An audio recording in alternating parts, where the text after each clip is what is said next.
Hello, lovely people.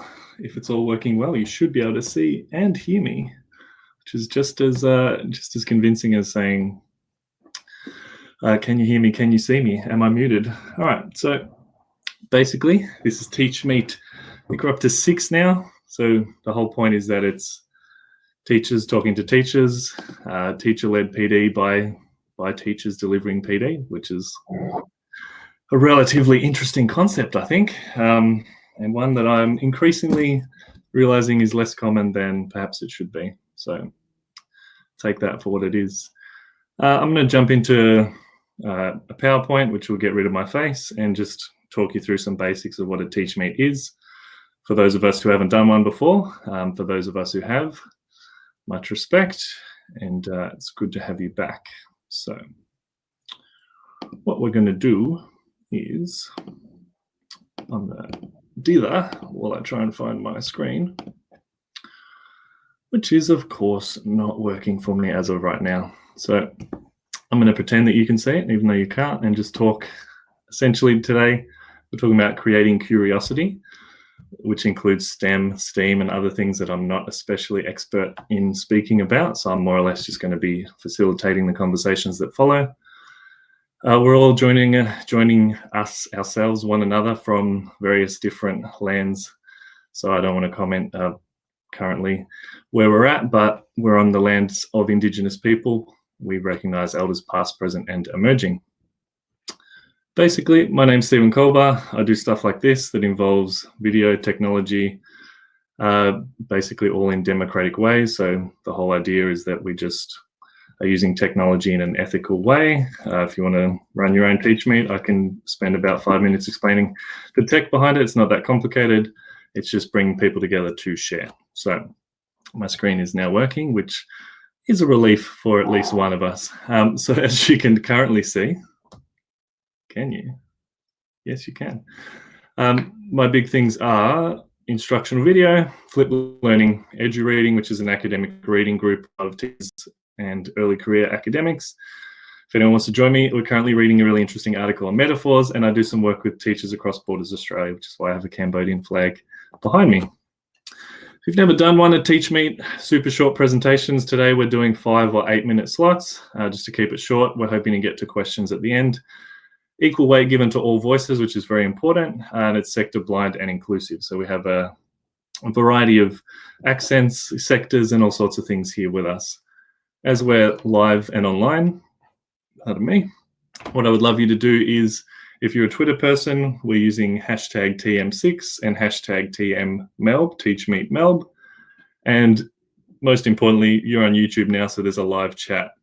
If you have a question that you want to sort of pop out, the way to do that is you press the @ symbol and Mr. Kolber's Teaching, which is the name of the channel that you're on at the moment, which is my teaching boring stuff channel. That'll make it sort of golden and pop out, and the people that are kind of monitoring the chat will then be able to feed those questions through. So if I, for example, say we've got lockdown in Auckland from Lisa Everett, for example. So Lisa's here joining us from lockdown, currently joining you from lockdown Melbourne, Victoria. I'm going to pause so that you can have some processing time to actually read the presentations that we have without me jabbering away in the background. So I'll leave this for a couple of minutes, have a read of who's up, and maybe comment on who you are and where you're joining us from as you do that.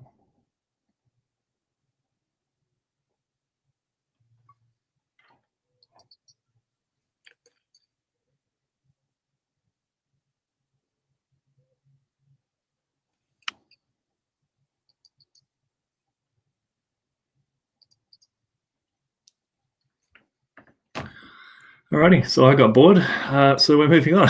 Terrible teaching, but hey, no one said we were perfect. All right, I've got some opening remarks because, as I said, this is not my area, so I'm just going to give you some things that you can chase up and follow along with. The Melbourne International Film Festival's on at the moment, and this film is a solid 5 stars in my eyes. It's 76 female leaders in STEM or STEAM or whatever you want to call it. They're on a boat for 20 days doing a 20-day leadership seminar on how to kind of get their STEAM ideas out into the mainstream, how to be political, how to be strategic, tactical, things like that. I don't want to give too much away, but it's a hell of a film, and you see penguins, and you also see people having debate and discussing leadership, and anyway, it's incredible. You can, if you go to the description of this video, there's a whole bunch of links that you can click on and jump in. Personally, I'll be watching the MIF Talks later this weekend, which is some of the leaders in STEM speaking about their experience and what they've gone on to do as a result. So to me, that's a must-see, must-watch. Just read this recently, only came out in May, but it's all about critical and creative thinking and why it's needed. Mark Scott's New South Wales, so it's sort of out that way.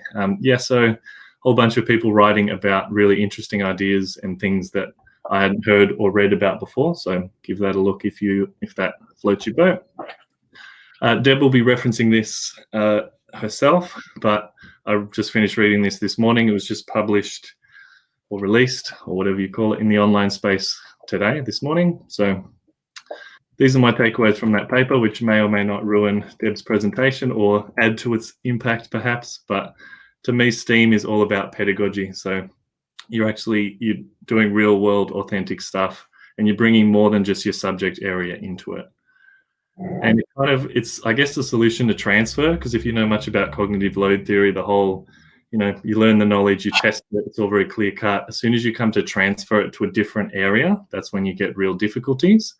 And that's basically what STEM or STEAM or project-based learning, or however you want to frame it, solves that problem. Because instead of thinking, well, in history, we solved this problem through this method, but now we're in physics, we've forgotten what that is. If it's something like create a product and advertise it, the transfer seems pretty obvious. You've learned how to advertise, you've learned how to make a product. And this is a much nicer picture than our vision of silos, but I think STEAM and STEM and creativity is a big step towards breaking down those silos and getting teachers more comfortable outside of their comfort zone. This is just from last night. John Hattie said, "I don't care how teachers teach, I care about impact." Personally, I strongly disagree with that. And essentially what's coming out of tonight's discussion perhaps is a bit of a reflection on how to teach, or perhaps why to teach, rather than perhaps impact. And then just basically STEM or STEAM is multidisciplinary teaching. So with that, it's kind of a question of how to teach rather than why to teach. And then I will open it up to our much more learned professionals than I, and we'll be able to jump into our first presentation, which is from Peter Murphy, as you would have read from the information, which tells us his topic is the new National Student Design Challenge, or TECx. And I'm just as ears open as you are to learn what that is and to hear from him. So Peter, if you want to jump in, take the floor. Great. I'm starting everything, so I hope you can hear and see me. We certainly can. I'll share the screen.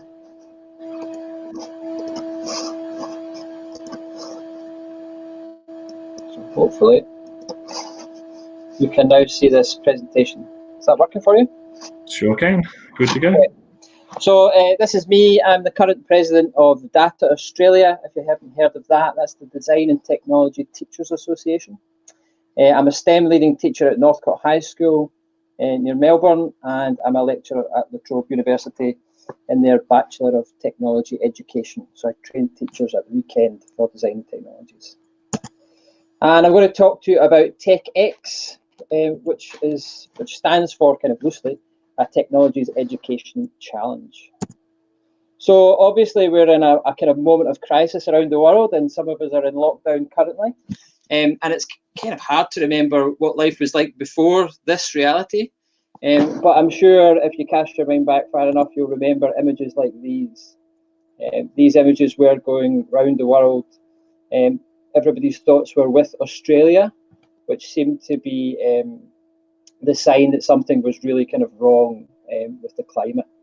And it's certainly something that our students were passionate about, and they were leading the way with the student climate strikes that took place around the country.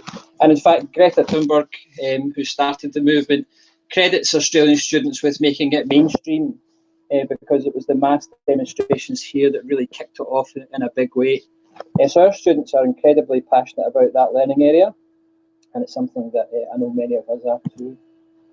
Now, in the Australian curriculum, sustainability actually has a kind of core place there as one of the cross-curriculum priorities. There it is up the top. And if you do a quick search on the Australian curriculum website for sustainability, just to see where it sits in the curriculum or in the different learning areas, you'll actually see that the main place it's mentioned is in technologies education. And that might come as a surprise to some. You might expect to see it more in science. It's certainly mentioned a lot in humanities and social sciences, but it's in technologies where it's focused on. And when you look at one of the key ideas behind technologies education, that's not a surprise, because it is about creating preferred futures, which is something that I think all education should be about, including STEM or technologies. And there's a key statement in here that the students develop solutions to meet needs considering impacts on livability, economic prosperity, and environmental sustainability. So the purpose of TECx was to bring attention to this focus, something a lot of the teachers in this learning areas don't appreciate, and certainly within schools and the broader community, it's not a connection that they often make with technologies education. TECx asked students around Australia to tackle one of the United Nations Sustainable Development Goals. Every STEM initiative that I've been involved in at my school and beyond has tried to link to one of these goals. It's a really great way to connect with other learning areas and to connect with lots of interests that different people have. So I suggest you kind of make yourself aware of them if you aren't already.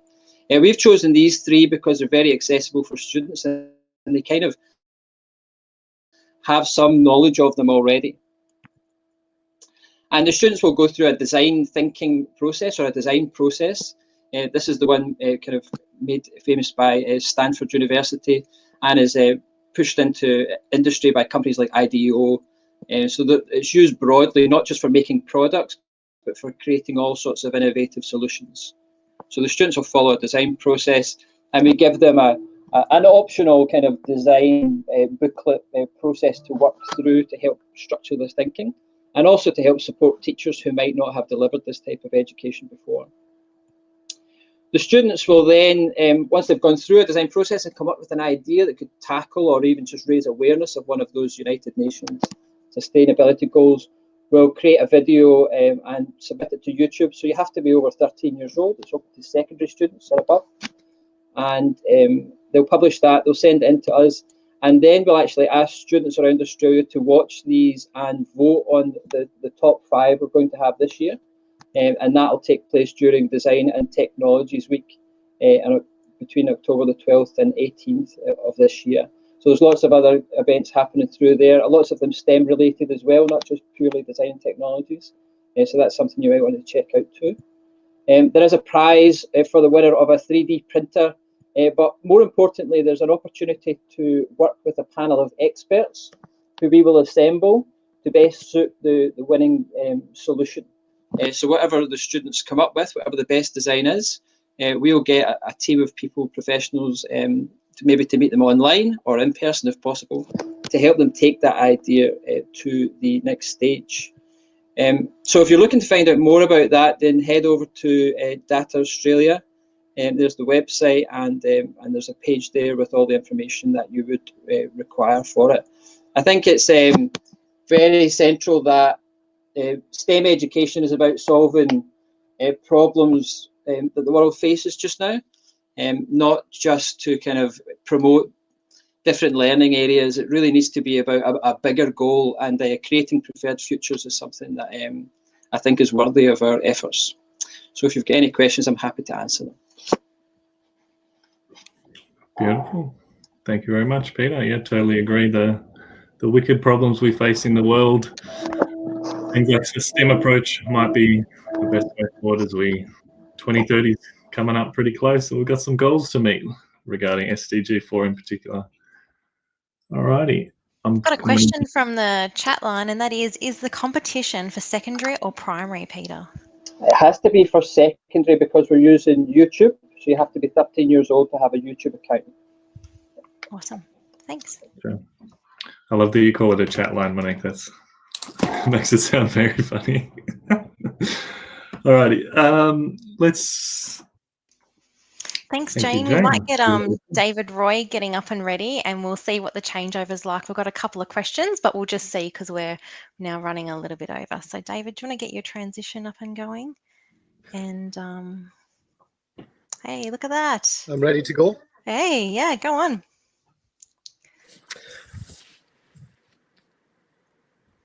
Hi, so my name is David Roy. I'm from the University of Newcastle, and I have a problem with STEM and STEAM and creative arts. And I guess the main issue for me, and I'm going to bring my slide up, if that is possible, is knowledge silos. And it's going back to the ideas that James Bean from Lewis University was also talking about nearly 20 years, nearly 30 years ago now. When we create these labels, these social constructs of labels and putting things together, and we need to do that to some degree to allow us to have an understanding of where to place disciplines. And it comes from the ivory towers of universities originally. It also then creates barriers towards learning in some ways. When we talk about the creative arts, and that tends to include dance, drama, music, visual art, and media in most states, but not New South Wales, well, I think there's other creative arts out there that actually should be in there. English is a creative art. I look at design and technology, which is called STEM, but that's actually a creative art. I look at mathematics and the creativity within there, and within science and in ideas. This idea that we call, well, here's science, technology, engineering, maths, that's STEM, or let's put A in, let's put arts in, and that then becomes a question of what do we mean by arts. But when we start to put these labels together, we also start to isolate from different sections, and we see the children say, I'm a STEM person, I'm not an arts person. Well, I'm sure that Sir Isaac Newton would say that he was both. Socrates would say they were both as well, because they were involved in all those aspects. So I get deeply concerned about the lack of integration of knowledge. And as Jane was just saying there, those high quality classrooms have that integration across the board, that transdisciplinary nature. One of my students did say that when we take a polymath idea, and I was discussing the idea of this being a social construct, she actually made the comment to me that it was actually a social constriction, in that it was limiting potentially what could be seen by some people. Leonardo da Vinci, was he STEM? Was he STEAM? Was he creative arts? Was he a polymath? Was he everything? And even when we take names like Leonardo or Michelangelo or Raphael, they could refer to other things within the context. That's the humour. So I want to challenge the fact that we are now using the term STEM, because it's now become something else. The knowledges within English or science or within mathematics or within drama are core to be able to develop creativity. But within all these areas, there's the potential for there to be creativity. So I worry we overuse the word STEM, and I'm open to questions. Oh, the chat line's going crazy, David. If I can work out how to stop my share, then I will do so. I had a problem with that earlier. While Michelle's getting ready, I might just flick a question to you, David, and that question is, why do we need labels?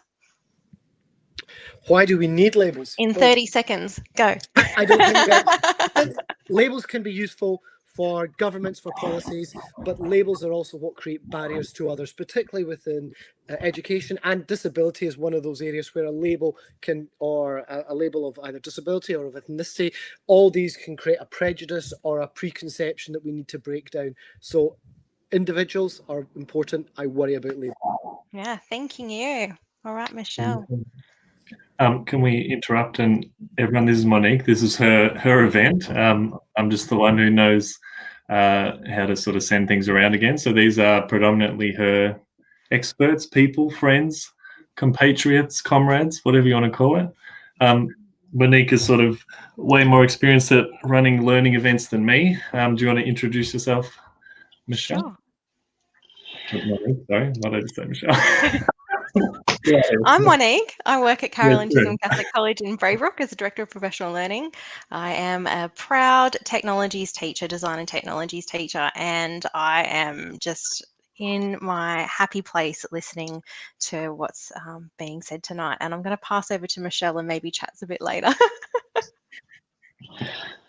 Oh, great. I'm hoping this works. I've got a evil plan for sharing my screen. So Doing great. hopefully when my camera comes to the front, you can see what I'm doing. Fingers crossed. I'm the head of digital learning and innovation at Strathcona. I'm also an Adobe education leader because why do one thing when you can do lots of things? The Adobe Education Leader program's been fantastic. It's opened a lot of contacts with me across the world. So if you are interested, highly, highly recommend it.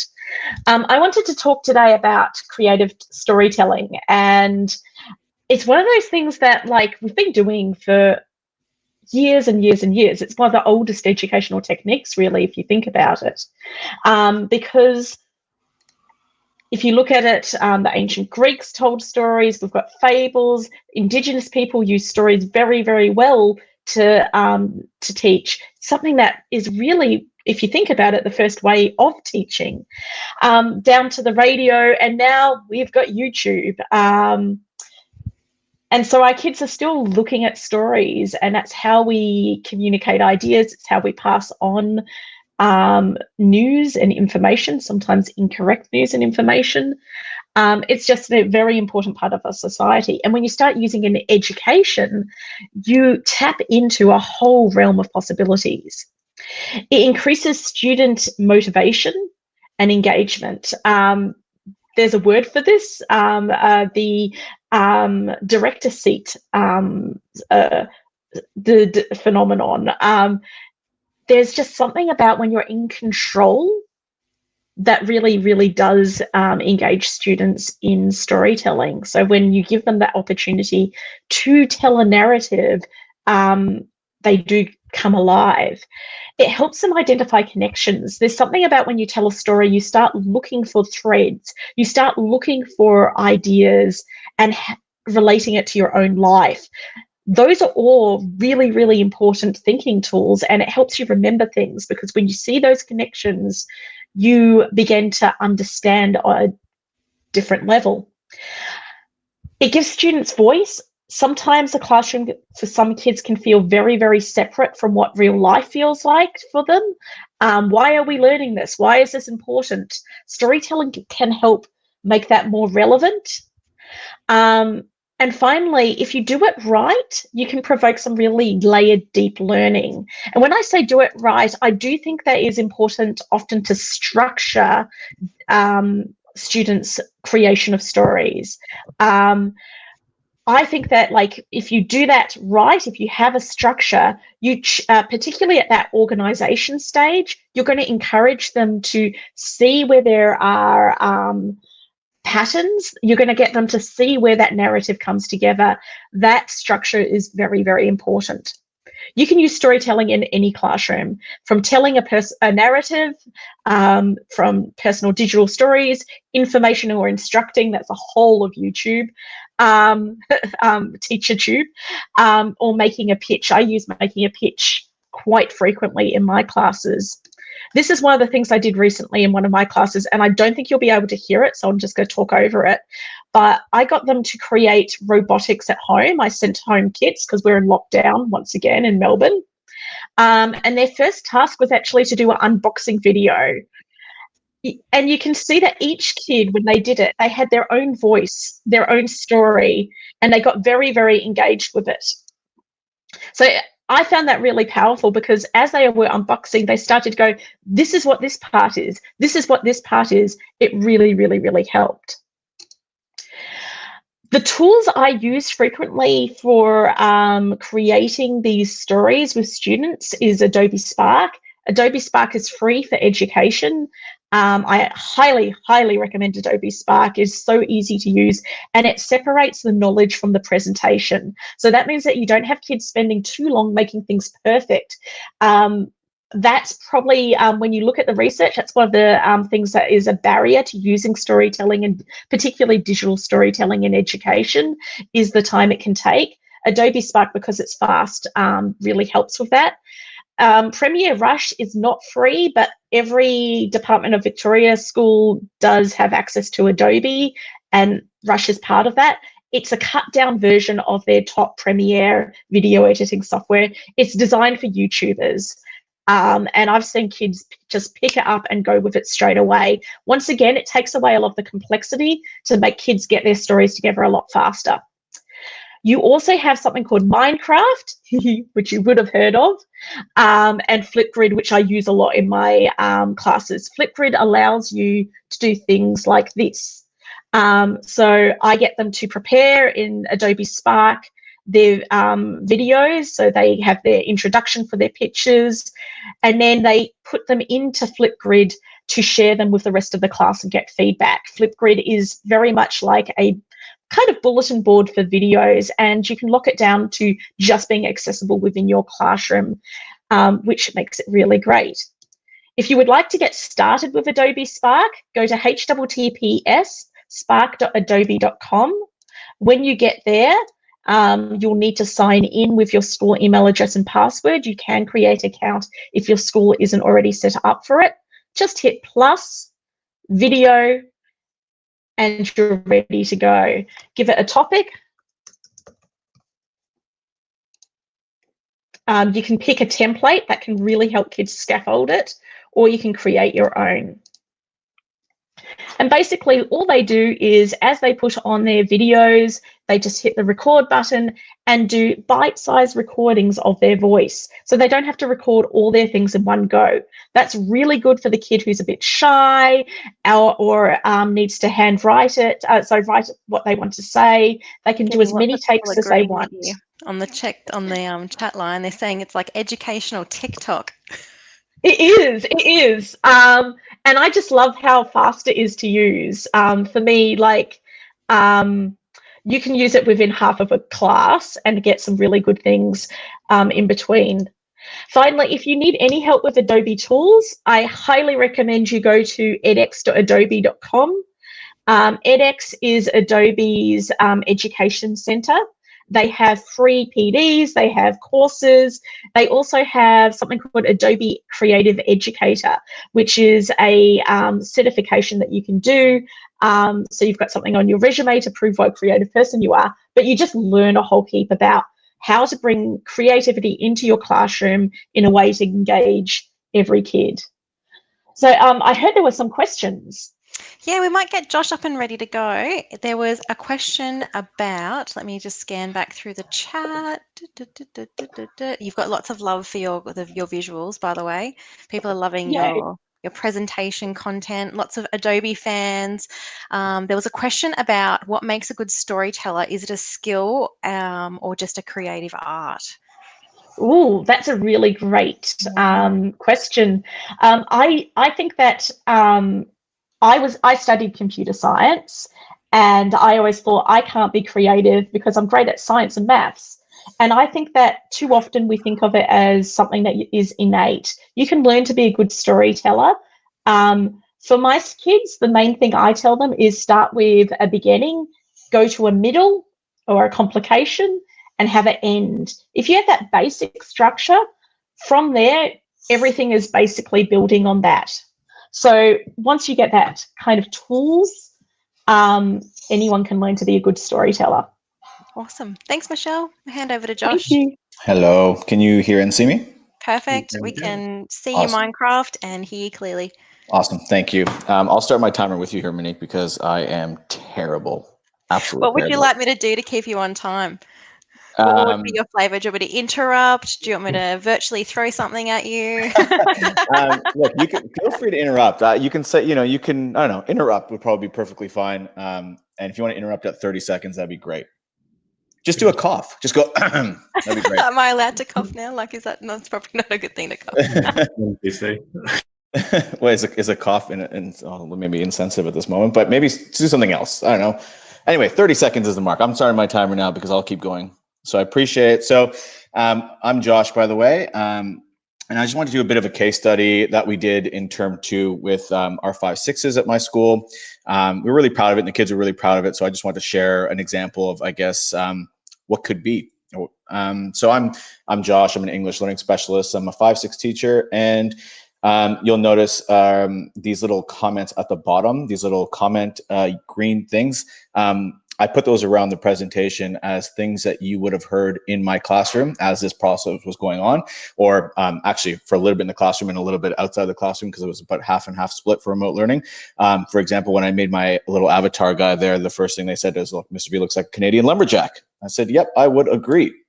So we had an inquiry that was about natural disasters. And throughout a lot of our unit, basically, we kind of were really flexible, but we ended up making a challenge that said that students were to create a town in Minecraft that could withstand a natural disaster of your choice. I have no idea how to do that or if it would work. I never used Minecraft, so this was going to be a challenge for all of us. But I'm just going to actually show you, give you a little context, and there's a lot of pictures just to show you guys some work samples just to see what happened, because we were really proud of it. So it's natural disasters, half remote learning and half face-to-face, because it was term 2, 5 and 6 year levels. Learning links were through reading of nonfiction texts and summarizing. We did a lot of information reports and writing. Science was obviously earth sciences, and in maths we did a lot of area and perimeter and number fluency. And those skills there with critical and creative thinking were really, really evident in this project. And someone asked about, how is it embedded? Well, Adrian, I know he's in the chat with us down on YouTube, and he actually works with our school a lot in terms of design thinking. And this would have been a rubric that we actually made with him. So I'm not going to go through it, obviously, but if you want the slides afterwards, I'm happy to send them. So these are kind of the things that the kids would have got. They would have got some instructions, big checklists of things. We gave them some parameters, we gave them some challenges that were proficiency, like star-based proficiency challenges based on our curriculum areas, and really try to make it really comprehensive. And basically, the kids got to choose one of these 6 towns. I had a lot of fun writing some of these, like Tornado Town and Hurricane Harbor and Tsunami City. The kids got to pick one, and they basically got a flat green patch of land. They had to make the whole thing themselves, so it was pretty interesting. These 2 amazing people are in our parent community, and I can't tell you enough how much they helped us. They work with us weekly. They're senior lecturers at Monash.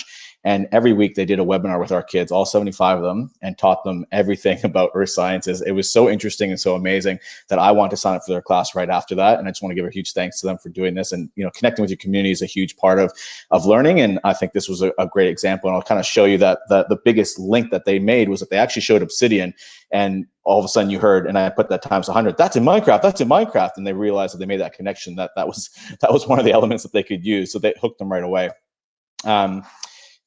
There's a picture here. They use a digital sandbox, which is amazing, and they showed like how bushfires can burn off certain areas and things you may have heard in my class at that time. Wait, bushfires travel faster uphill? Well, yes, that's true. They made volcanoes and showed how lava would flow and how it would destroy towns depending on location. And they said, well, Dr. Ruth, what if we use something to redirect the lava into a water or a lake? And that's actually what they ended up doing in Minecraft. They started making these redirects and these moats and things like that. Our principal had come in at one point, and the question that he kind of jumped into was, is the viscosity of lava similar to oobleck? And he was so blown away, he had to send an email right after. But they kind of met with us every week, and we're like almost consultants for our kids on their designs. And you can see how the planning process just keeps going. So, I mean, topography, I never taught them that. That was straight from the experts. You had some kids saying, Mr. V, I'm not good at math. And I would respond with, well, you are. I mean, you can see it right there in these designs and these plannings and using area and perimeter. They started bringing in their own resources. Mr. V, can I bring in my own Minecraft books to help me design building? Of course you can. Mr. V, not now. We're deciding on what carpet to put in our hotel. Okay. And then discovering that, Minecraft has different area because it wants to take up a meter cubed. And then if we're going forward, you can see how they're building their towns start to come to life. And they're really spectacular. And you heard another one that says, no thanks, Mr. V. We'll call you if we need anything destroyed, because I was really good at destroying things, not really good at making. But you can see that their towns just really turned into something amazing. You can see a volcano in the arc color. Yes? If you were to give one bit of advice to make Minecraft accessible to people who don't think they could do it, what would be that one bit of advice in 30 seconds? Oh, geez. Do it in school, in the server of the school, because when you're outside of school and remote learning, it's almost impossible to connect with all the port forwarding and modem settings. So I would say do your research in that sense. But yeah, so that was really, really difficult. I know it's my end of time. I just want to say that we had a child leaving at the end of term, and the kids went home on their own time and built a monument for him, and he didn't know about it, and they did it after school without him, and I thought that was just an amazing moment. So yeah, if you guys want some more, I put some tourism videos that they made on my Twitter, and I'll share this presentation after so you guys can see it. But they also made tourism ads, which are amazing. So if you go on my Twitter, you can kind of see that. And if you kind of want the challenge brief as well, I'm happy to send that.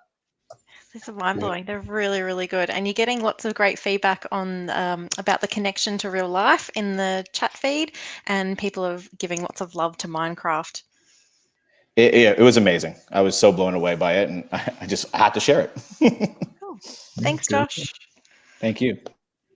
All right. Now handing over to Catherine. I think she's getting everything ready. Hi. Yeah. Yeah, just getting it ready. I'm just bringing my screen up now. There you are. I'm going to turn myself off. Excellent. Okay, so hi, I'm Catherine Royans. I'm a teacher and science and maths, and now doing a PhD looking at cognitive load, and I'm fairly sure most of us are pretty across the board with cognitive load. And so what I'm just looking at today is where the connection is between cognitive load. I can't see your screen. Do you want to just unshare and reshare? Yeah, sorry about that. That's fine. Or if it doesn't work, we'll just watch you speak if you're comfortable. That's fine. I don't mind talking without my screen at all. All right. Sure. Okay. It's showing on mine, but obviously not for you guys. All right. So my what I'm investigating in my PhD is we're looking at what's happening with cognitive load and self-efficacy. So looking at when we're overloading our students in class, either by what they're learning or how we're presenting that information, and off drops their self-efficacy. And obviously we're all quite aware when we're talking about student self-efficacy and their creativity, if they're not feeling that connection between their confidence and their self-efficacy to their creativity, then we're going to get a drop off, and their self-efficacy, sorry, I got completely lost just then. We're going to see a drop-off in their self-efficacy due to the cognitive load, and then consequently we're going to see a drop-off in their creativity. So what we're starting to suggest seeing in our STEAM and STEM classrooms is being really mindful of the cognitive load that we're giving our students, keeping in mind that 7 ideas plus or minus 2, and just going gently, making sure they've got the knowledge and the skills built around what they're going to be doing, and then coming out with their activities in which we can let them be creative, and letting those activities be completely open-ended so that they can just go in with all of that knowledge behind them, where they can actually do that. Where they can just come out with those creative ideas without any blocks from not knowing the knowledge behind them.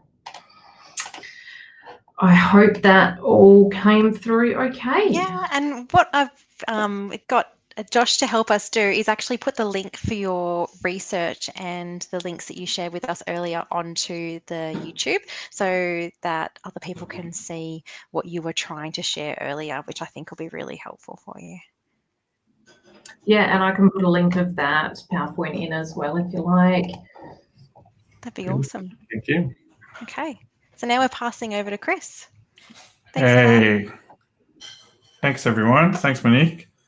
I'm just checking to see if you have got my screen share. Yeah, see rockets, space. Awesome. Okay, so 8 minutes. I've just thrown all of those presentations so far, and it's wonderful. I think that a lot of the ideas are resonating with me and obviously with people in the chat. It's awesome because, you know, we talk so much about STEM, and then we like to talk about STEAM, and then we go all kind of IKEA on things and start throwing in STEAM, etc. And I'm just really interested in what we mean by STEM and STEAM and what that practically translates to into a classroom. I saw Professor Louise McWhinney talk last year at Future Schools Conference, and she talks about multidisciplinarity as, you know, information coming from 2 or more disciplines without either being altered by this interaction. I thought that was such an interesting kind of perspective. She then talks about cross-disciplinarity, where disciplines such as design thinking being applied to business, which might alter business but definitely doesn't alter design. She talks about interdisciplinarity, where several subdisciplines within a broader disciplinary field cooperate, but with no permanent change to any of them.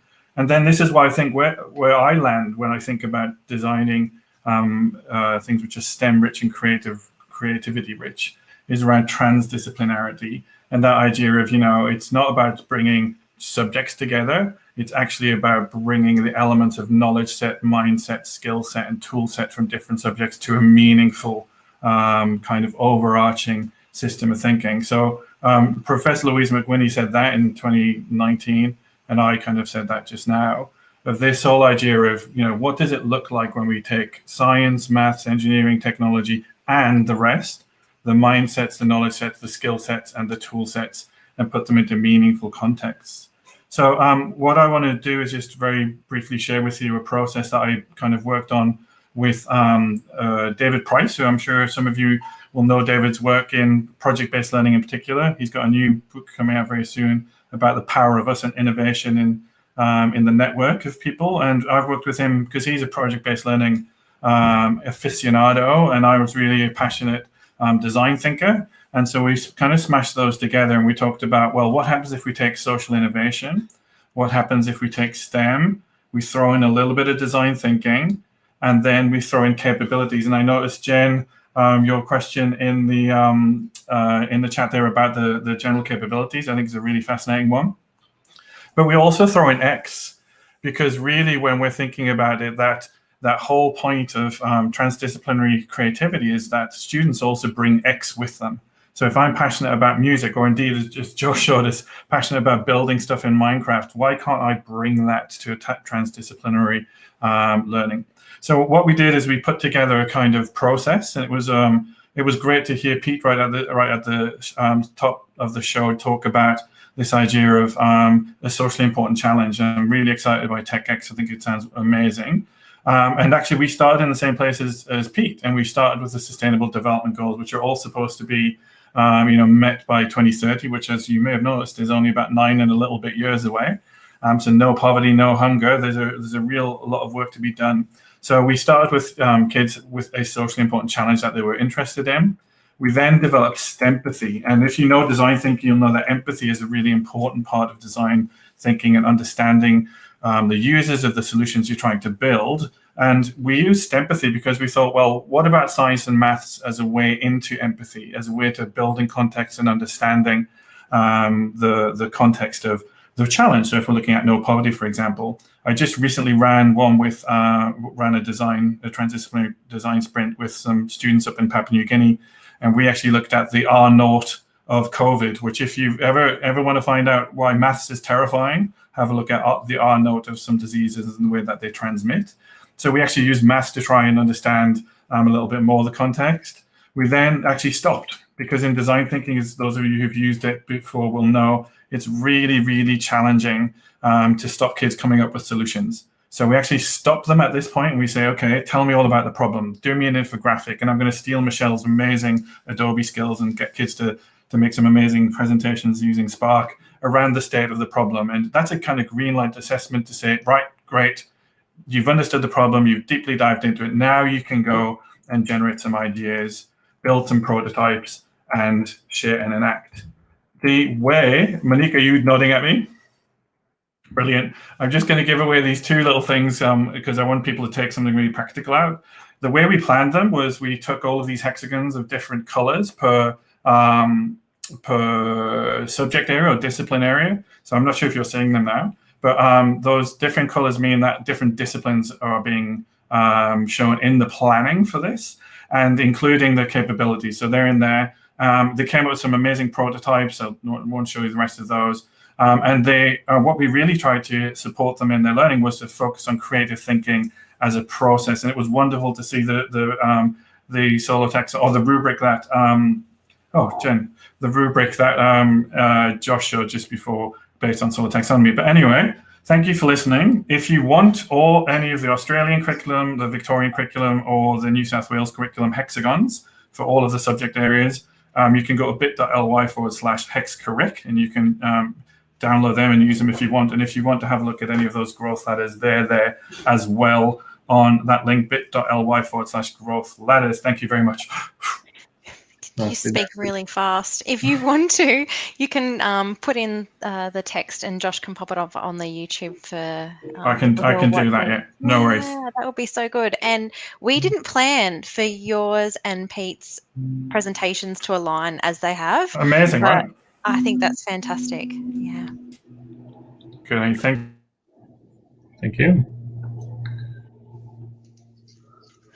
All right. So next up, we've got Lisa Jacka. If you want to pull that up. Beautiful. Loud and clear. Over to you. Great. Thank you. Thank you for inviting me. My name's Lisa Jacka. I work at Southern Cross University in the School of Education. I'm located in northern New South Wales, and I'm actually in the Queensland-New South Wales bubble. I'm on the border, which has been quite an interesting experience in itself for us up here. So it's lovely to be joining everybody from all over the country, and it's been so interesting to listen to everybody. So again, a really big thank you to Monique for inviting me. And in thinking about what I wanted to talk about, I thought my favourite topic is virtual worlds. And so I've done a slide with a few different examples, and I'm going to talk through a few bits and pieces. And it's nice to have seen, and so I've already forgotten the person's name, when you were doing Minecraft, and to hear you talking about Minecraft, because the sorts of virtual worlds that I've been interested in and that I've worked with my pre-service teachers sort of were running parallel to Minecraft. So we were trying to do this work before Minecraft became such an easy thing to put into classrooms.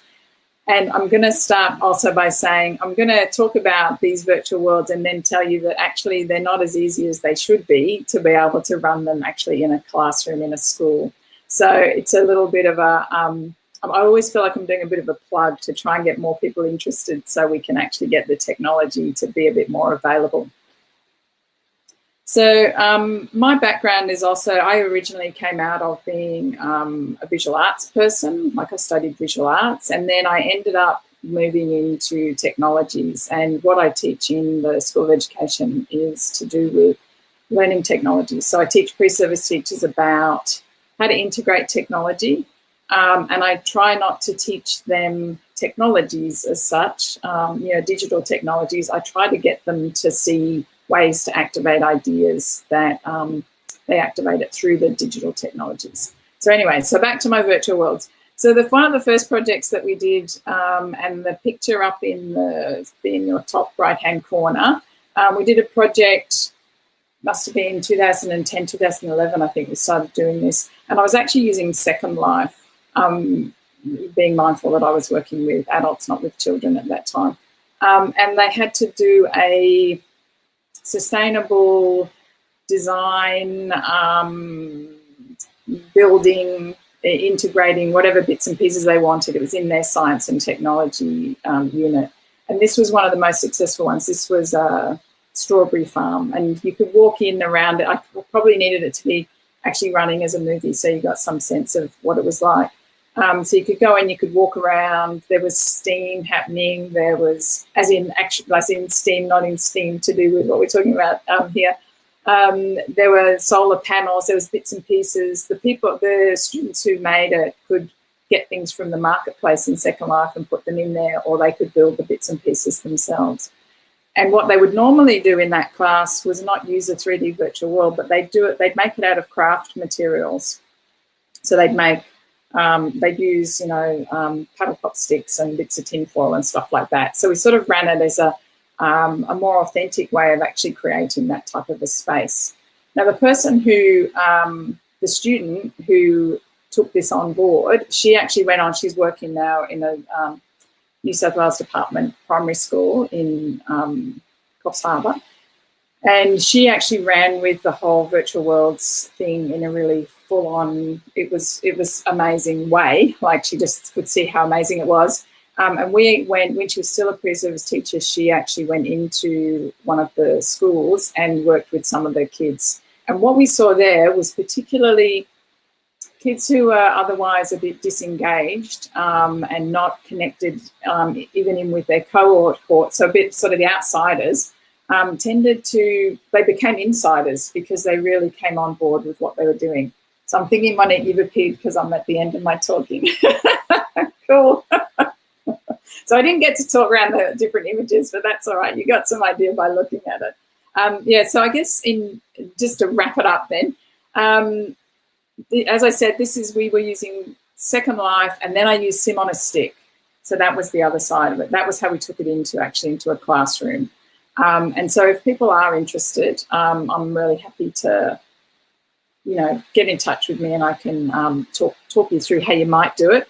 But I'm going to say it's a dream at the moment. Okay, I'll stop there. Question, you mentioned using real life materials or using a virtual world. Could you describe, Lisa, maybe some benefits of using either or in 30 seconds before Jess starts sharing? In 30 seconds? I guess it's just the sense of, in the virtual space, you could actually go in and you could walk around it as well. So you could create something that was very much to scale. You could test things out. You could actually get things to move. So there was a level of engagement because of what you could do. There was that level of it being very authentic in that it represented, it felt real, as different from working with paddle pop sticks and tinfoil and bits of cotton wool and it being, not being real to size. Did that help? Yes. Yeah, thank you. All right, I think Jess is ready to rock and roll now. We're doing the fastest transitions ever, I believe. Yeah. Can everyone hear me? Crystal. We can say that. Okay, now I just got to get the present button that I can't see. Oh, you can just go from there. But can you present? Is it on present mode though? No, not really, but you could just go up, down, or Oh, there it is. Wait, maybe that. Oh, there it is. It's okay. Technical difficulties. Very hard to follow after all these amazing people, but I've been catching snippets of the conversation and it's absolutely incredible. And I think that my presentation fits really nicely following all everybody else's. So I'm sort of looking at how I facilitated inquiry learning when we made the shift to online learning, and how do you maintain that authenticity when you aren't face-to-face with students anymore. So I think the challenge was definitely to transform learning online, but to maintain that engagement and that inquiry, line of inquiry, and make sure students are still hands-on and working through the project at the high order thinking level that I needed. And also, how do you create interactive and authentic experiences that promote critical thinking and problem solving? So not only using digital tools, but how could I shift their way of thinking so they realized that the world around them was also part of their learning environment? So I plan to achieve this through learning experiences that allowed them to explore their environment at home. So the learning space became their own home space, and what was there that could actually work to create inquiry projects. I built modules, so step by step, building up on the learning so that each time I saw the students, I spoke to the students, it was the building blocks of learning, and it leveled them up each time they saw me. I maintained an authentic learning product so that they were still creating something that was real, even though the connection wasn't necessarily with the school. It became something that was actually in their home environment, which is actually even better, I think, in some things. And I maintained a check-in. So it wasn't that I did Zoom lessons for face-to-face teaching. It was more that welfare, well-being check-in to make sure they were still working through their projects. So what actually worked? It was actually amazing, most exhausting time working online. I created an inquiry question: how can we connect with the outdoors to bring nature into the built environment? The intention was a school vertical garden, but what it turned into was actually a home garden. Students actually began to realize what was in their environment around them and what they could create. They connected with their families. They got their parents involved. They looked around them in their spaces. So they did an indoor air audit, which they all said was one of the most exciting tasks that they'd done, and analysed things around their home to realise what was impacting on the quality of their air. They had to, I loved this one, I really wanted to push it even further, and it worked perfectly from home, was propagating plants from food scraps. I did have one student take a photograph in his garbage bin and said, I can't grow plants from here, which was quite amusing. How other students created, grew plants, like really grew plants, and planted them in their garden, and could show me how they had maintained that throughout the whole process of working online and at home. So we had that like beautiful idea of growth and connection to the environment around them, and producing something that was real and tangible. Then they were meant to design a vertical garden for school, but obviously we shifted to learning from home. So I made it a vertical garden for their home, and I was just blown away by what they actually produced, because they went all out, and they're real, and they still are there, and they come to class every lesson now and tell me about how their plants are still growing or what they need to do to maintain them. And it's just amazing how they went to Bunnings, they bought the material, their families all helped them build these incredible structures in their own home context that was totally suited to what they needed. And it was just amazing to see something go from a school project to something that was totally real, that's going to last beyond their learning experience. And then another STEM learning I did was based on these modules. We were doing learning about design for space, but how do you connect to students with that when you're learning from home? So I took on the opportunity of history in the making and connected them with the actual space launch, which was, you know, perfectly timed. I timed that really, really well and made sure that was very authentic. But the tool with that was using Pear Deck. So maintaining that interactivity with students and having that engagement, whether you're face-to-face with them or away, you can actually see what they think and what they're learning and how they are thinking about the topic really clearly. Jess, you've got a really good question. It's what year level is this for? Oh, sorry, this is year 9. So, well, stage 5, yes, year 9. All of these are year 9. So I think they're at a tricky age. They would normally, it's quite sad for all of them. They're meant to go on a ski camp and they're not going on that, but they still come into class with this beautiful smile on their face and this wonderment that they've created these things that are growing, these plants that are going to produce food for their families. So it actually really touched me and moved me that I was able to do this for them. And then with STEM, I tried to, same thing, make this tangibility. So we did this plastic bottle rocket launcher at home, as teaching them about payload and how these rockets actually work, just finding found objects. I did have a warning in there because I was a bit afraid of how that was going to turn out. Measure of success, the students still come to class with a smile on their face and they haven't forgotten these learning experiences. And to me, that's the most important thing that I could give to my students. And the fact that they worked with their families is incredible. And as I said, brought things to life in their own home environment that will last beyond any learning experience. So yeah, it was challenging but amazing all at the same time. And I'm still quite proud of the learning that the students did. And maybe it's shifted my concept for inquiry for the future. You've got some kudos on the chat line, and I'd like to sort of read it out if that's okay. Yeah. Talking Ed said, so many great examples. Thank you, Jess. I'm sure the students remember the learning from these experiences for a long time. Oh, so thank you. And maybe sharing the link for some of your modules that you've been presenting as well tonight will be good on your Twitter. And then we're going to hand over to Deb. See ya. See ya. Great. Thanks. So hopefully you can hear me. Yeah, we can hear you. We can see your PowerPoint. It's just hiding behind something else at the moment. I think you've got to. Right. Okay. Yeah, there we go. Bring it forward and. Can you see that? Yeah. Yes. Beautiful. Good one, Deb. Yes. Yeah. Okay. So thank you very much. I'm Deb Corrigan, and I'm a researcher at Monash University. I did start life as a chemistry, biology, and technology teacher, secondary teacher, and I suppose as a teacher, I developed a passion for kids learning science that was useful. And I think that's held me in good stead all the way through my education career. And I suppose the way I got interested in STEM, because I'm a professor of science education, is that I think it's actually giving us the opportunity to extend the opportunities and possibilities for our students in really exciting ways. I now work in Education Futures and try and bring together some research that will provide evidence for teachers in what they do, and also trying to collect evidence from teachers to contribute to the research base. And so I'm going to talk a little bit about STEM education's importance, its role, and how to overcome some of the challenges. Now, I'm making a distinction here between STEM and STEM education, because STEM is really about the practice of the professionals in disciplinary fields.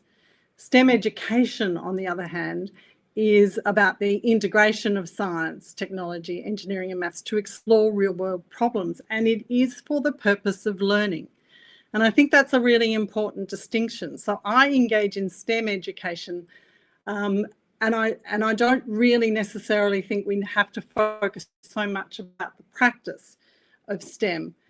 So what I think is really important, though, when you hear practitioners in STEM talk, is that they start to talk about the capabilities of their work. So things like problem solving or creating new solutions.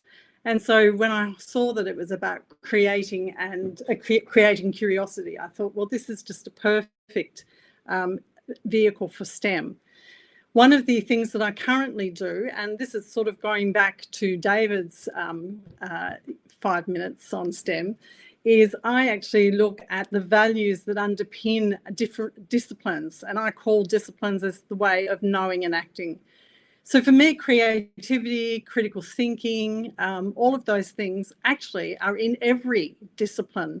It's actually that they look different in the different disciplines. And so I am currently working with a whole bunch of both school teachers and university lecturers from across the discipline fields to sort of say, so what does creativity look like in art?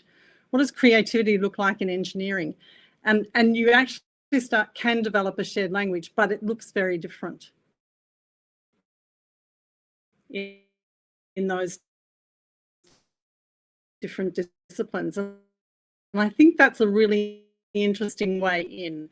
So for me, this integration and exploring real world problems to asked by school leaders is, why is it important and why should we include it in our curriculum?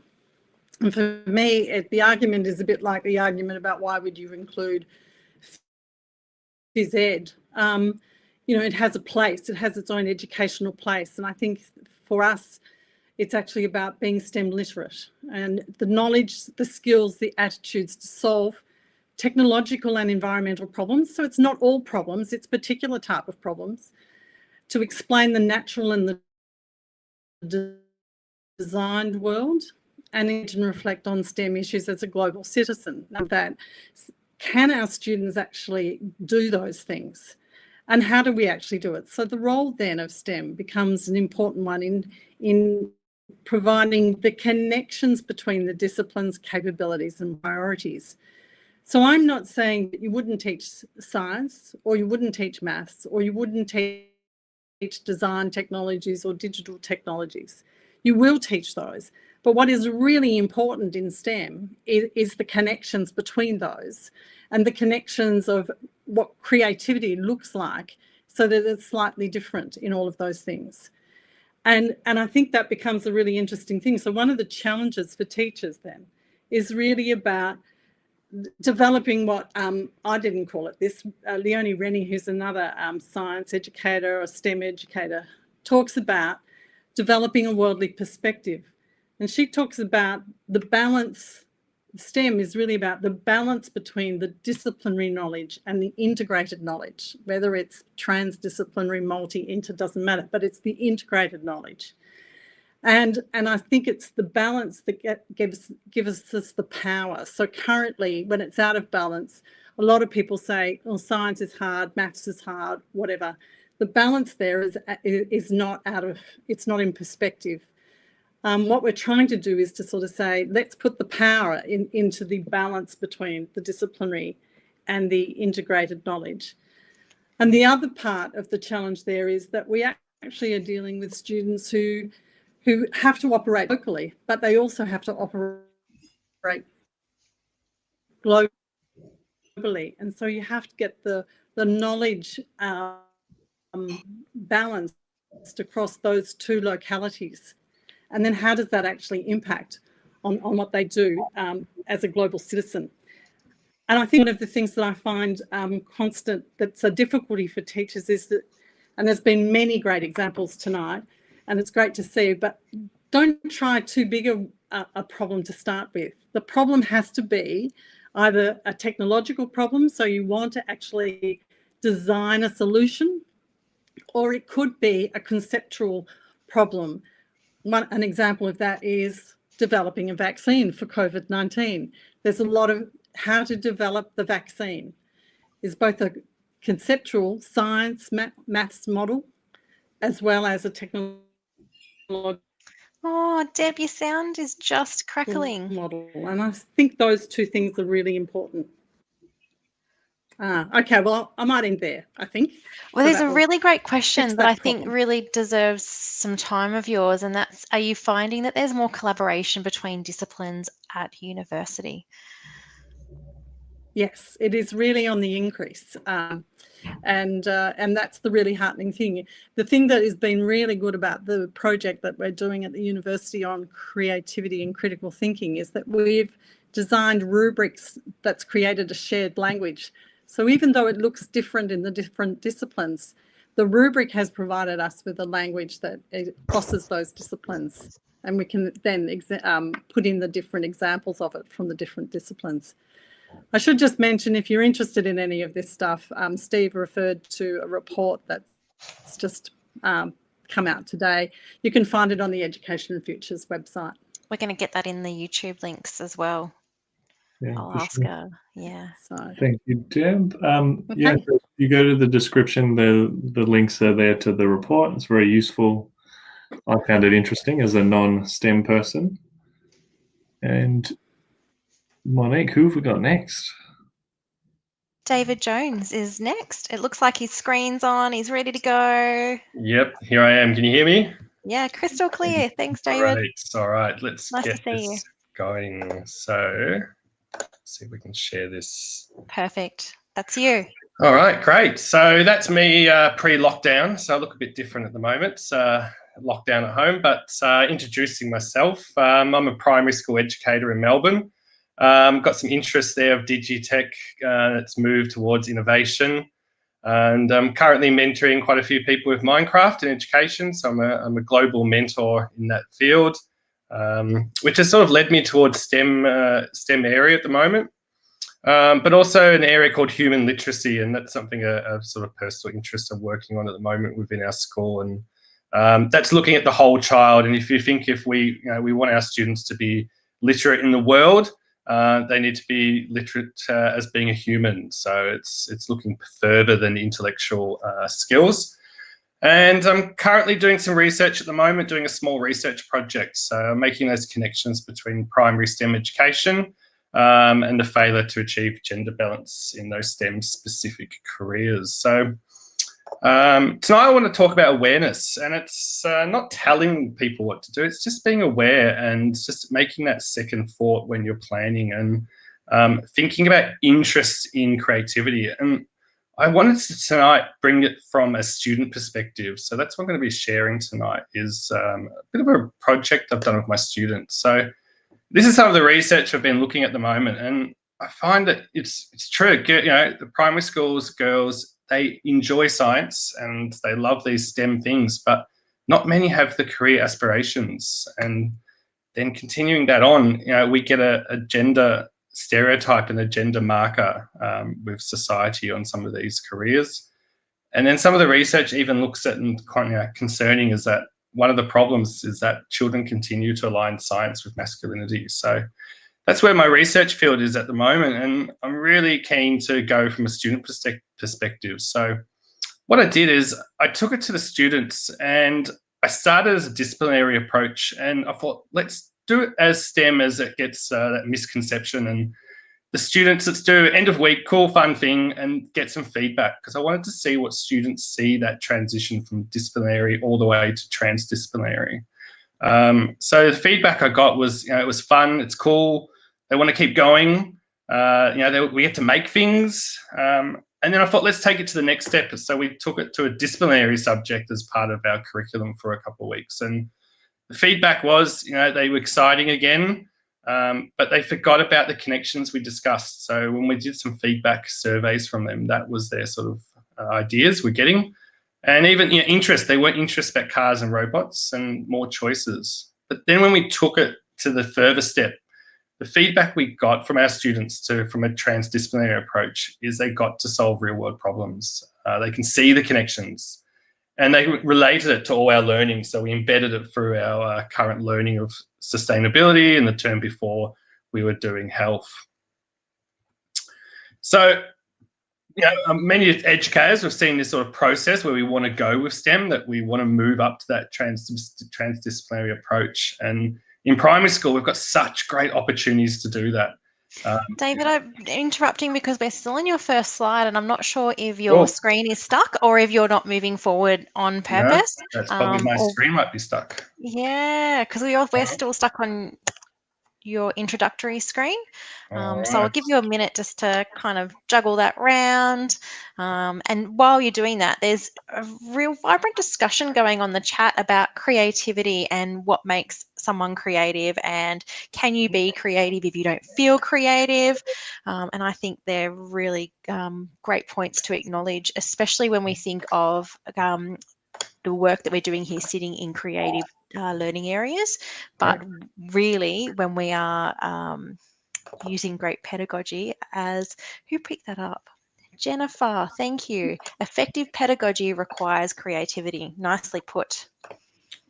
Great. How you going, David? Well, I'll share my whole screen, which will be the easiest way. Sure, yeah, and pick up where you were. You've got maybe, let's go 2 minutes left. Great. Yeah, cool. All right, so this is where, how's that?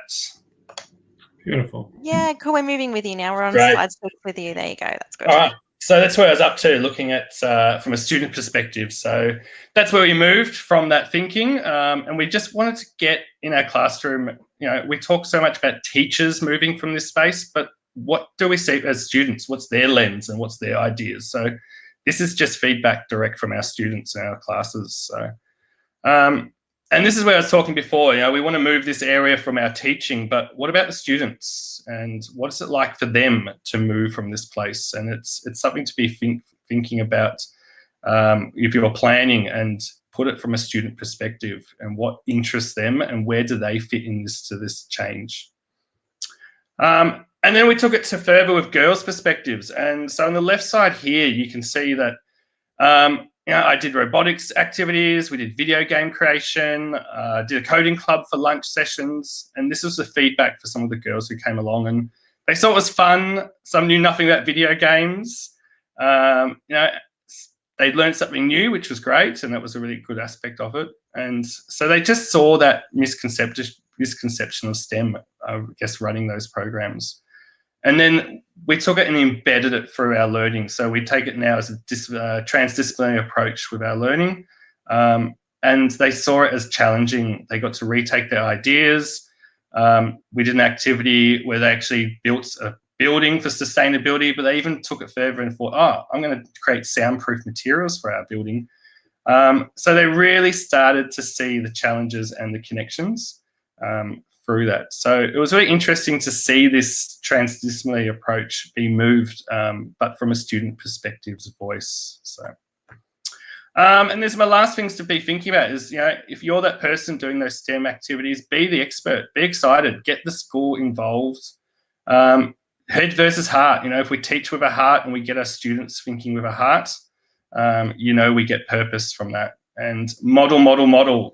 We need to model this excitement.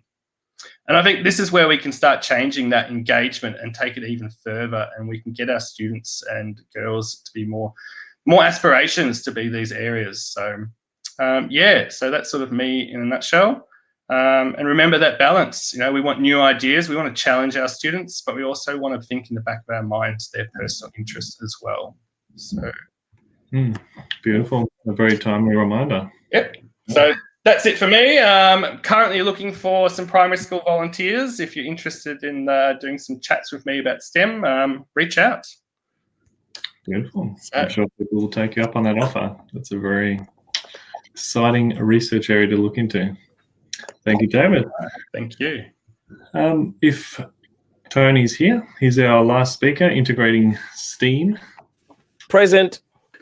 And accounted for. Over to you. Affirmative. All right, let's do this.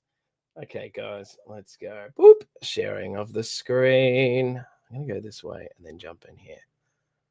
Okay. Can we all see the screen all right there? Perfect. Happy days. Look at that. We did it in reverse order. Okay, I'm going to start the timer. Let's do this. Well, right. I don't have to time you? Well, you know what? Maybe just in case, Monique. All right. Super high speed data dump for 8 minutes. Here we go. This is me. So, yeah, I'm a high school teacher, biology, maths, science, a whole lot of things all over the place. Have 2 beautiful boys and a wonderful wife, and have recently purchased an electric skateboard. It's so much fun and completely irrelevant. For my work in STEAM for the last 4 or 5 years, I was lucky enough to be recognised as at the Australian Education Awards last year as Teacher of the Year. And it really focuses on connection, creativity, and student agency, right? So pushing back and letting them take control and be creative and be supported to do so. So that journey started for me a few years back when I was experimenting with this, and something hit me. And we were doing an experiment where it was like a hospital scenario, and it was a basic design kind of coding challenge. And one of the most amazing thing that I noticed when these kids did it is they created a narrative. They didn't just follow through the steps and, go through all this here in our wonderful Bloom's taxonomy there. They were up here. They were at the apex rocking it. And they said, oh, well, basically it goes here and it goes to so-and-so's ward, and then it has to go and get drugs from the medical cabinet, the medical room over here, but it has to go and get some MRI data and then go back to the ER to grab this. And they created this full narrative with characters, and their characters had feelings, and they were engaged in their limbic system. And this is really, really key, and something I'm massively passionate about, is to really get kids creative and engaged with what's going on. It's really about getting them into their feels, right? Getting them to the what is it? Stempathy. Getting them into their empathy, right? They have to be able to feel what's going on. And so how do we do that? I'm just going to run through a couple of slides of some little ideas or little things that I've been doing the last few years, more importantly, that the kids have been doing. So to get into those fields, we've got to focus on what's going on with the real world, right? And so, and on the micro scale as well as the macro scale.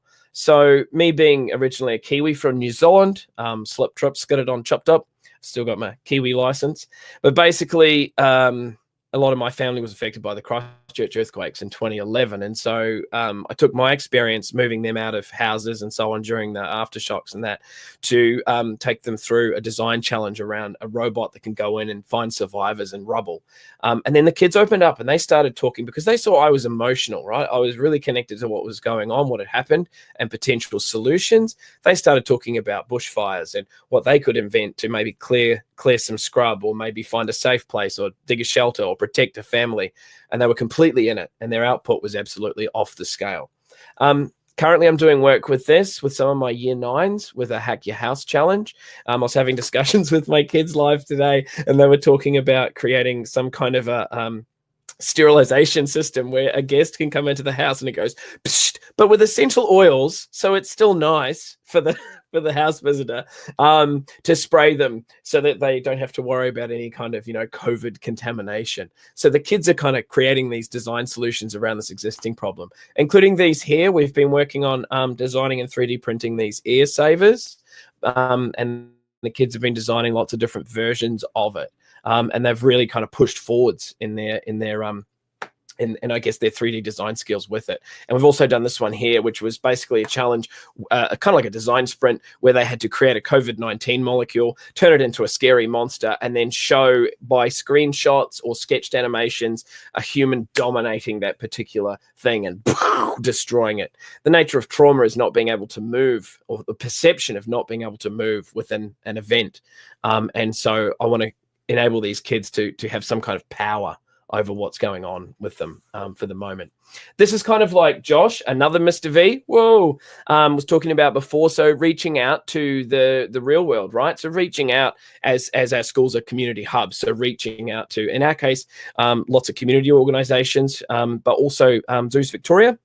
And the kids were working on this big long form STEM design project where they created things like this wombat warning device, a roadside device that was light activated. And turns out by the time they finished this prototype, there were real ones in the field being tested. It was the best brain jinx ever. Some other examples are when it comes to putting these things together and creating something. I'm always talking about the power of the pilot. Leadership teams are much more amenable to, hey, I've got an idea for a pilot. We've got some teachers on board from different learning areas and a bunch of keen bean students. Can we just get this committee together and do a bit of brainstorming? Pilots are much less scary and more likely for a tick. You run it for a semester and boom, you can roll it out to everyone. And so we've had a lot of success with running these sort of things with students at the forefront of curriculum unit design. Okay, and then so how do you sell it, right? Because there's issues around, what is STEAM, what is project-based learning? I don't feel comfortable with this. How do I do it? There's cool things you can do. You can be competitive and go, right, it's time for the KLA Cup, or whatever your educational acronym might happen to be. So, it's science versus PE versus humanities versus math, and get them together and do simple things. Like example here, we're doing a Lego tower building challenge where you can get them engaged, build numeracy elements, and talk about how you can cross those silos, and then give them a fun, epic 3D printed trophy at the end of it, just to help get them engaged and disarmed around this sort of learning. Depending on which school you're in, you could do a wine, dine, and design night. A nice informal kind of play-based hands-on thing that you could do. Or you can bring the kids in, preferably not at the same time, and do a setup where you have them coaching you. And doing this and having students as your experts, they're going to start to break down those walls, and it's not scary, and it helps coach the teachers away from that mindset of them being the masters of all knowledge. That is it. I have a minute and a half for questions. I just wanted to let you know that I have a podcast called EduBabble, which is about real talk in education and sharing the love of what we do. So feel free to check that out on Spotify and iTunes and bits and pieces. If you want to drop me a line, the email is there. And thank you so much for having me. It's been amazing tonight. What great presentations. Beautiful. Thank you, Tony. Can't do anything but agree with that. So a lot of credit goes to Monique for that, lining up the speakers that we had in mind, and an ever incredible backdrop. Nice work. Maybe I'll finish up with some food for thought. Is that all right? That's the idea. Yeah, I just want to maybe just put the question in everyone's mind about gender equity in STEM, and maybe think about what they can do in their wherever they are, in schools, in university, to create more opportunity for women and young girls to be engaged in STEM, and also maybe even in STEM education and becoming a technologies teacher. Because now that I have this platform, I can share with you that we are in the midst of a technology teacher shortage and a crisis in our learning area, and that is because there are not enough teachers training in technologies education. More food for thought is that there's such good value in making mistakes, and STEM gives us a vehicle to test, to experiment, to make mistakes, to try new things that are different. And I think that when students learn to reflect and evaluate and don't have a fear of failure, they enjoy their learning. And they're all the notes that I scribbled down while all the presenters were talking, because that's what they made me think of. They made me think of what we do in our classrooms to give more opportunities for students to be creative, critical thinkers, and to make mistakes. Thanks. Beautiful. Yeah, normally at this point I would be promoting the next TeachMeet. We haven't got one lined up yet. So if anyone has any ideas for topics, people were talking about artificial intelligence differentiation. We had a whole bunch of suggestions, but if anyone's got any particular ones, by all means, let us know. We're looking for ones for term 4, so people to speak, people to attend, and people to host. And on that note, have a lovely end to your evening, and we're well and truly in time for, relaxing, having some dessert, having a meal, and going to sleep. Thank you all for joining us. And I look forward to your continued participation as we continue this open source activity. Thanks a lot.